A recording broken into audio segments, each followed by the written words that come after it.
con Valparaíso porque vamos a tomar el contacto con el doctor en Derecho, abogado constitucionalista, académico de la Universidad de Valparaíso, Cristian Viera, para conversar sobre el tema de los indultos que hemos estado comentando con ustedes y las polémicas que ha generado a nivel nacional a partir de los indultos emitidos por el presidente o decretados por el presidente de la República, anunciados en la noche, la víspera de Año Nuevo, pero que sin embargo han sido polémicos también cada vez que un presidente de la República o presidenta ha hecho rendir de alguna forma esta atribución. Muchas gracias, profesor, por estar conectado a esta hora con toda Latinoamérica a través de DNews. Buenos días.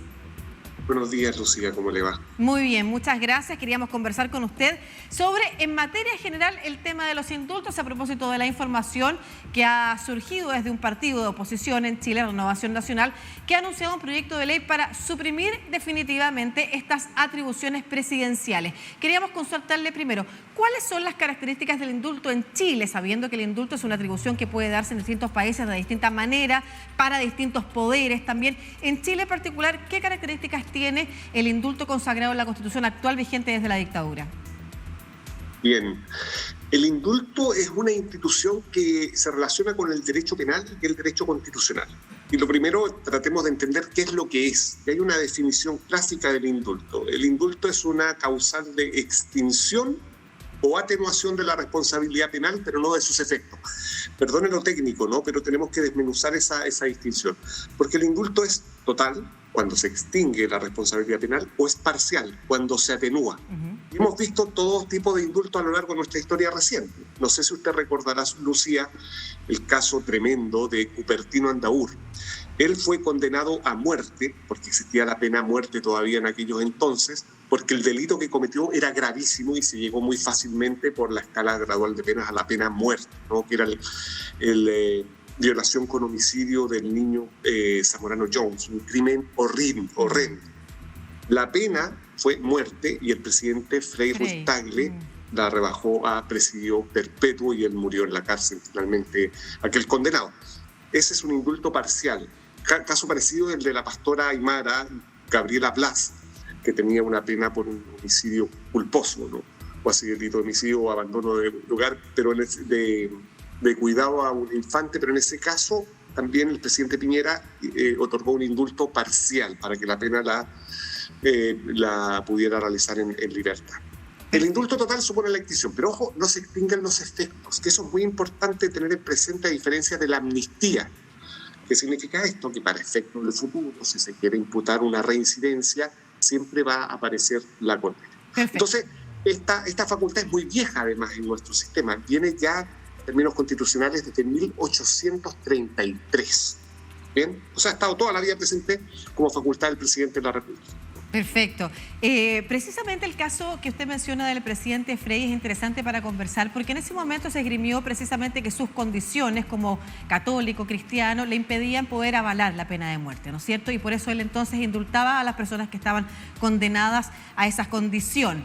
De alguna forma, en cada uno de los indultos, incluyendo el último del presidente Gabriel Boric, en el que en un momento, independiente de lo que señala el decreto, él cuenta a la prensa que tiene la convicción bajo sus estudios de Derecho, los estudios que hicieron los académicos de la Universidad de Chile que siguieron el caso, de la inocencia de Jorge Mateluna, por ejemplo, uno de los casos que estuvimos revisando hoy día, de los más polémicos. Son distintos los argumentos que se han esgrimido. En algunos de los casos, desde la democracia, desde el regreso de la democracia en Chile en los años 90, la presidenta o los presidentes han vulnerado las razones por las cuales pueden hacer uso de esta atribución.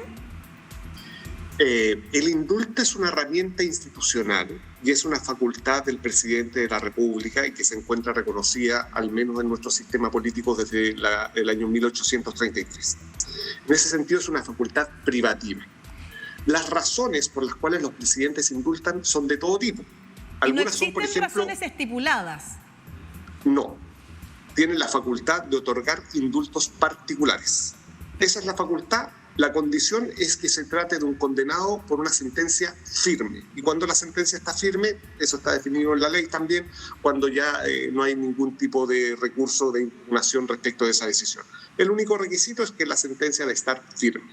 Razones ninguna. Ahora, el indulto, se ha dicho mucho, ¿no?, que es un resabio monárquico. Claro. A los antiguos monarcas. Sí, puede ser que ahí se encuentran los antecedentes, pero ojo, el indulto no solamente es una facultad que tiene el presidente de la República, también lo tiene el Congreso Nacional.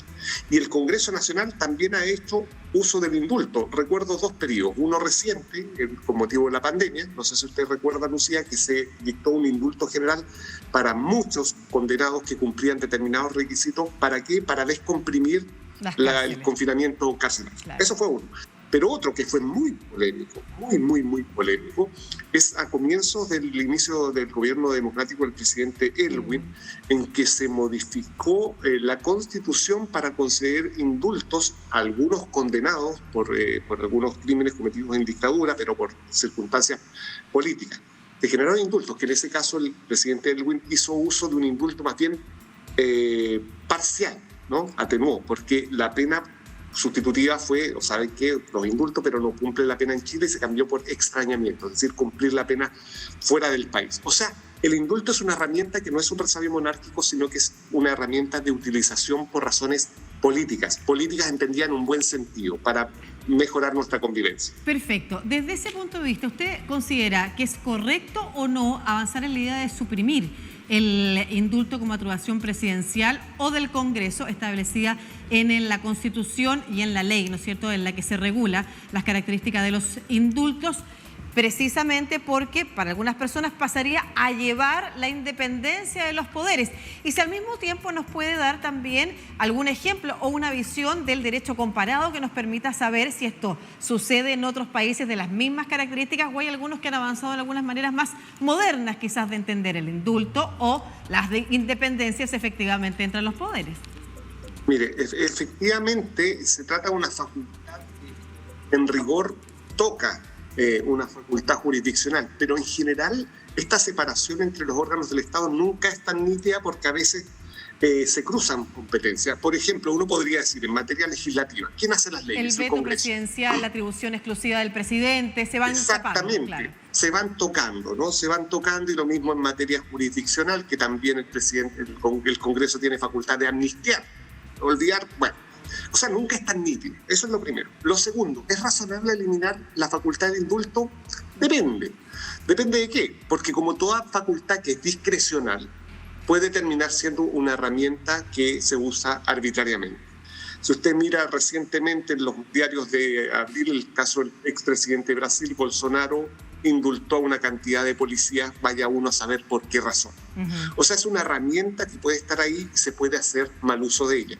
Sin embargo, en nuestra historia, en general, el indulto es una herramienta extraordinaria y que se usa con prudencia política, como es el caso que está haciendo el presidente Boric. Por lo tanto, no veo, dada la tradición que nosotros tenemos en materia de indulto, que sea razonable eliminar una facultad que tiene más de 200 años en nuestro sistema. Perfecto. A propósito también de que esta polémica que ha surgido a propósito de los indultos, y usted bien lo ha señalado, han sido polémicos también los anteriores indultos, muy polémicos los otorgados por el presidente Elwin, por el presidente Frey en su momento. Todos los presidentes del regreso a la democracia en sus distintos periodos efectivamente han indultado, y por distintas razones nunca ha dejado de ser polémico y nunca ha dejado de estar a la vista, la discusión. Cada vez que se vuelve a tocar el tema, o cada vez que un presidente vuelve a indultar, de la posibilidad de eliminar esta atribución. ¿Usted considera en particular que el accionar del presidente Gabriel Boric, a propósito de que también se ha hablado de la posibilidad de una acusación constitucional a él o a la ministra Río, han estado dentro de las competencias? La ministra Río, para quienes nos ven también en el extranjero, es la ministra de Justicia, que va a ser acusada constitucionalmente, al menos así lo han anunciado algunos partidos de oposición. ¿Han cumplido con las normas? Yo lo señalé en un tuit que puse. Yo no advierto que se configure una causal para imputar responsabilidad política tanto a la ministra como al presidente de la República. O sea, el indulto particular es una facultad que está concedida dentro de las atribuciones exclusivas del presidente de la República. La única limitación es que tiene que tratarse de sentencia firme, y la otra limitación se encuentra en el artículo 9 de la actual Constitución, que es un indulto particular en materia de delitos terroristas que solo puede atenuarse responsabilidad, muerte, presidio perpetuo y nada más. Esos son los requisitos. Por lo tanto, no hay ninguna configuración, ningún requisito que esté siendo violado en términos constitucionales. Y las formalidades, más allá de las poco prolijas comunicaciones que se han dado al respecto, partiendo desde que se anuncian los indultos, que se anuncian 11 nombres, luego se rectifica y se señala que son 13, la declaración que hizo el presidente de la República, que pasó a llevar a la Corte Suprema, la Corte Suprema responde también, todos los poderes de alguna manera comentando también lo que hace el otro. Más allá de esta falta de prolijidad, en términos formales, a su juicio, ¿se ha cumplido con lo que la ley exige? Sí, yo creo que usted dice perfectamente lo que debería responder. O sea, aquí lo que podría haber ido, en el peor de los escenarios, es una falta de prolijidad no solamente del gobierno, sino que también de la Corte Suprema, con esa declaración que se mete en una facultad exclusiva también del presidente de la República. Sin embargo, jurídicamente no hay ningún impedimento que impida al presidente indultar. Con todo, esto lo que sí genera es discusión política. Y lo que se podrán discutir es la pertinencia, la razonabilidad, pero que se trata de una facultad del presidente, se trata de ello. Entonces, conversemos esto, pero en términos políticos, porque jurídicamente no hay algo que conversar. Perfecto. Y hacia adelante la discusión política, técnica, jurídica que se va a dar respecto de la posibilidad de eliminar el indulto. Usted señala que no habría razones, al menos desde su punto de vista, para eliminarlo, dada nuestra historia jurídica y también lo que nos ha comentado respecto a otros países. Sabemos que hay distintas razones por las cuales efectivamente los presidentes en Estados Unidos, en Brasil y en otras partes del mundo pueden hacer uso de esta atribución. ¿Pero considera que habría algo que precisar en la norma actual derivada del artículo constitucional que le da respaldo? Yo advierto que la redacción, y de hecho en la propuesta de nueva Constitución la redacción era más o menos similar, que viene desde el año 1833, yo creo que la redacción en ese sentido no tiene problemas desde la perspectiva de su formulación. Siempre hay que discutir los indultos en el lugar donde se debe discutir, que es la fundamentación política. Y eso ocurrió en tiempo del presidente Elwin, ocurrió en tiempo del presidente Frey, también ocurrió en tiempo del presidente Piñera y también ha de ocurrir ahora.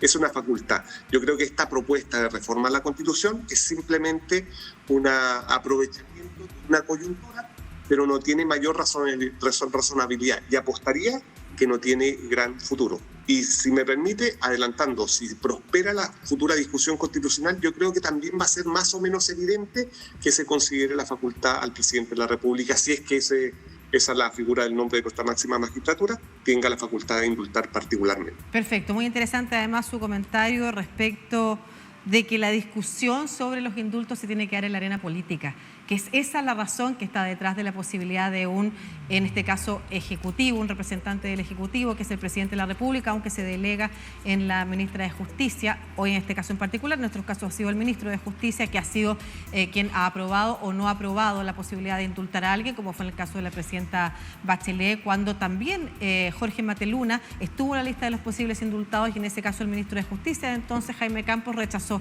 esa posibilidad. Pero sea el Ejecutivo o el Congreso, las razones para indultar son de orden político o de orden incluso moral, de fe, como fue en el caso del presidente Eduardo Frei Ruiz-Tagle que usted recordaba acá. Muchas gracias por esta conversación, muy aclaratoria también su punto de vista. Cristian Viera, doctor en Derecho, abogado constitucionalista y académico de la Escuela de Derecho de la Universidad del Paraíso. Un abrazo, que esté muy bien.